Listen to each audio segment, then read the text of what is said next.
नमस्कार, आप देखना शुरू कर चुके हैं महाखबर। आप पहली बार हमारे चैनल पर आए हैं तो हमें सब्सक्राइब करें, शेयर करें। आदिवासी बहुल छत्तीसगढ़ राज्य में इस वर्ष के अंत तक विधानसभा चुनाव होने हैं। इस बार भी कांग्रेस की वापसी के आसार मजबूत हैं, जबकि भाजपा के लिए अपनी खोई सत्ता को दोबारा हासिल करना कठिन होता जा रहा है। इस कठिनाई के बीच भाजपा को एक जोरदार झटका लगा है। भाजपा के 3 बार विधायक, 3 बार सांसद, नेता प्रतिपक्ष और प्रदेश अध्यक्ष रह चुके कद्दावर आदिवासी नेता नंद कुमार साय ने भाजपा की प्राथमिक सदस्यता से इस्तीफा देने के बाद सोमवार को कांग्रेस की सदस्यता ग्रहण कर ली। चुनावी मौसम में राजनेताओं का दल बदल करना अब मामूली बात हो गई है। पद और सत्ता के लोभ में बहुत से नेता विचारधारा को ताक पर रखकर उस दल में चले जाते हैं जिसके सत्ता में आने की संभावनाएं अधिक होती है। दल बदलू नेताओं की खास और प्रभाव सवालों के दायरे में रहते हैं, लेकिन नंद कुमार साय का प्रकरण अलहदा है। वो राजनीति के शुरुआती दौर से भाजपा से जुड़े रहे।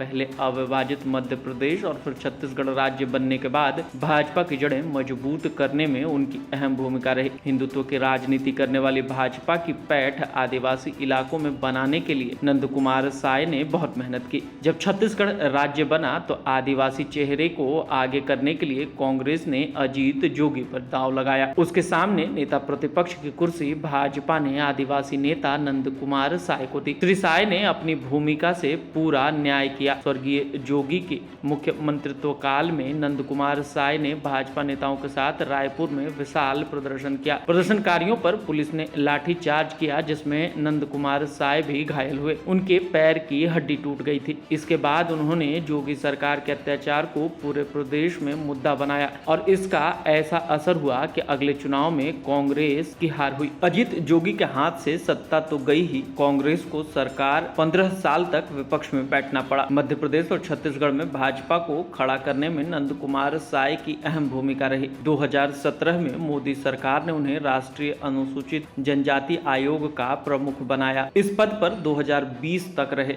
लेकिन बीते कुछ समय से वे खुद को पार्टी के उपेक्षित महसूस कर रहे थे। उन्होंने कई बार पार्टी को लेकर अपनी नाराजगी सार्वजनिक तौर पर प्रकट की। रविवार को भाजपा के प्रदेश अध्यक्ष अरुण साव को भेजे गए अपने इस्तीफे में उन्होंने लिखा कि पिछले कुछ समय से मेरी छवि धूमिल करने के उद्देश्य से मेरे विरुद्ध अपनी ही पार्टी के राजनीतिक प्रतिद्वंदी द्वारा षड्यंत्र पूर्वक मिथ्या आरोप एवं अन्य गतिविधियों द्वारा लगातार मेरी गरिमा को ठेस पहुंचाई जा रही है। भाजपा के नेताओं ने इस इस्तीफे के बाद कहा था कि नंद कुमार साय को मनाने की कोशिश की जाएगी, लेकिन घंटे भर के भीतर ही प्रदेश कांग्रेस अध्यक्ष मोहन मरकामा ने उन्हें कांग्रेस में आने का न्योता दिया और सोमवार को श्री साय का राजनीतिक कायांतरण हो गया। अब वे भाजपाई से कांग्रेसी बन गए हैं और इस घटनाक्रम से राज्य की सियासत में हलचल तेज हो गई है। कांग्रेस प्रवेश के मौके पर श्री साय ने कहा कि अटल आडवाणी की जो पार्टी थी वो अब उस रूप में नहीं है। परिस्थितियां बदल चुकी हैं, दल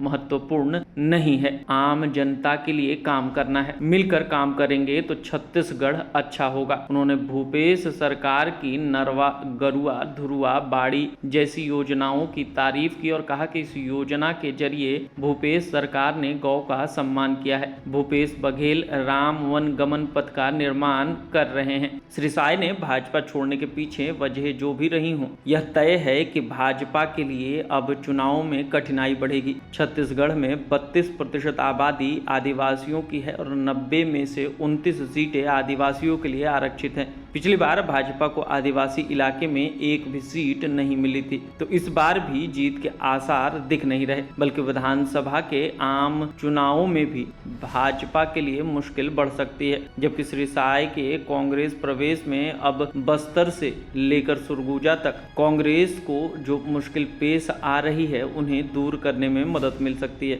यानी कांग्रेस के लिए दोनों तरह से जीतने वाली स्थिति है, बशर्ते वह श्री साय जैसे वरिष्ठ और जमीन से जुड़े राजनेता का सही इस्तेमाल राज्य और आदिवासियों के हित में करे।